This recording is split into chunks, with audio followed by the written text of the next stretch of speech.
Қыздар, біз бүгін сіздермен осындай рулет дайындайтын боламыз. Ол үшін құрғақ ыдысымызға жұмыртқаның ағы мен сарысын бөліп алуымыз қажет. Ағын алатын ыдыс міндетті түрде таза әрі құрғақ болуы қажет. Қантымыздың жартысын жұмыртқаның сарысына салып, ал қалған жартысын ағына аз-аздан сала отырып, аппақ көбік болғанша миксерлейміз. Міне біздің жұмыртқаның ағы осындай болуы тиіс. Ыдысты төңкергенде ағы осылайынан ағып кетпеу керек.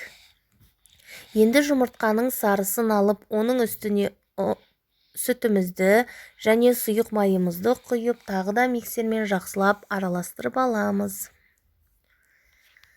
Бұдан кейін оған елекке салынған ұнымызға бір қасық қопсытқыш салып, оны ішінде араластырып, ұнымызды електен өткізе отырып, миксермен бір келкі масса болғанша араластырамыз. Енді жұмыртқаның ағын сарысына қосамыз.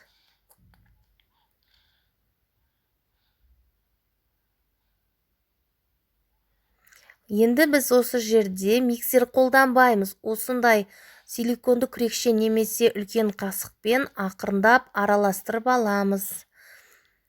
Пергамент қағазын төсеп, оның үстіне жаңағы дайын болған массамызды құйып, бір келкі етіп тегістейміз. Пешімізді 160-170 градуста қосып қоямыз. Міне біздің қамырымыз осындай болды. Енді осыны 160 градусқа пешке жібереміз 10-15 минутқа. Міне біздің қамырымыз дайын болды. Енді бұны пергамент қағазынан осылай ажыратып аламыз да, осындай сүлгіні салып, бос қылдырып 20 минутқа орап қалдыра тұрамыз. Ол суы қажет. Міне 20 минут өтті. Біздің рулетіміз суыды. Енді осының арасына салмасын салып, менде апельсинді джем осылайынан салып, қасықпен бір келкі етіп тегістеп шығамыз да ораймыз.